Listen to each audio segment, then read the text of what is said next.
Base dito sa mga nangyayari ngayon dito sa PBA, mukhang meron daw lumalabas na report na itong Reno Shine Elasto Painters ay makikipag-trade na dito sa Magnolia Chicken Templados.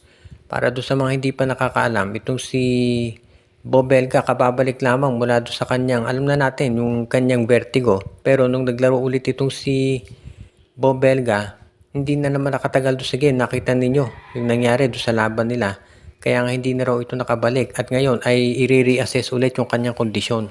Kaya naman kung ikaw itong si Coach Yeng Giao, obviously hindi ka magte-take ng risk na gamitin ulit ito si Bobelga. So malamang iyan ay ma-sideline ulit at magkukulang na naman dito sa big men itong TN, itong Rain or Shine. At yan papasok sa eksena itong Magnolia Chicken Templados. Habang itong si Bobelga ay hindi nakapaglalaro, baka pwedeng makipag-trade itong Rain or Shine dito sa Hot Shots. Kung saan ibibigay nila, for example, itong si Joseph Periobu na hindi naman nila masyadong nagagamit para dito sa Rain or Shine Elasto Painters. Ito si Eriobo ay 6'4 na power forward at magbibigay yan ng additional ceiling para dito kay Coach Yeng Giao. Kaya sa tingin ko pwedeng-pwede na mapunta si Eriobo dito sa ROS o kaya itong si Russell Escoto. Yan ay dalawang mga big men na hindi naman ginagamit ng Magnolia so pwedeng-pwede yan talaga dito sa kanilang lineup. Ang kapalit naman yan, sigurado maraming wingmen at guards itong si Coach Yeng Giao na pwedeng i-offer kay Coach Chito Victolero. Andiyan na ito si Gian Mamuyak, si Lemeti, si Asisio, si Clarito, si Karakot, ang daming mga guards at forwards itong Rain or Shine Elasto Painters na pwede nilang maibigay. Siyempre, dahil bench player si Eriobo, bench player din ang magiging kapalit niyan. Kinakailangan ay maging patas yung value ng dalawang nabanggit na players. Kumbaga, hindi naman farm team itong Rain or Shine Elasto Painters at hindi sila papayag doon sa mga one-sided trades na usually nangyayari sa SMC. Samantala naman ang isa pang team na pwede raw na mag-trade ngayon ayon doon sa mga reports ay itong NLEX Road Warriors.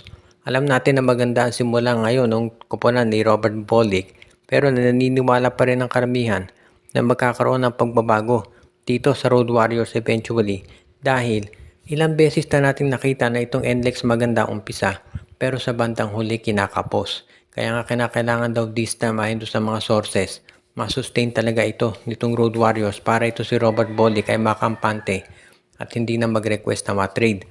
Dahil alam natin na ito si Robert Bolick, ang gusto niyan talaga ay maglaro para sa isang team na nagko-compete sa kampyonato at mukhang ganyan nga ang magiging balak nito kung sakasakali.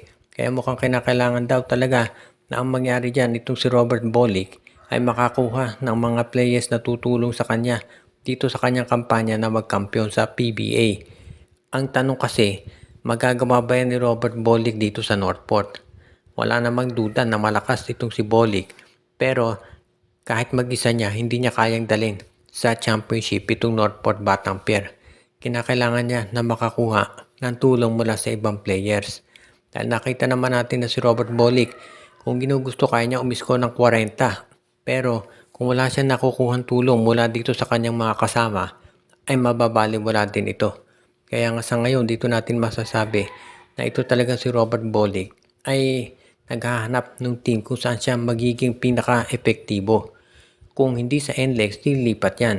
Kaya nga si Coach Jong Wichiko naghahanap ng mga players na pwedeng idagdag dito sa Road Warriors para ito si Bolick ay makumbinse na wanted na dito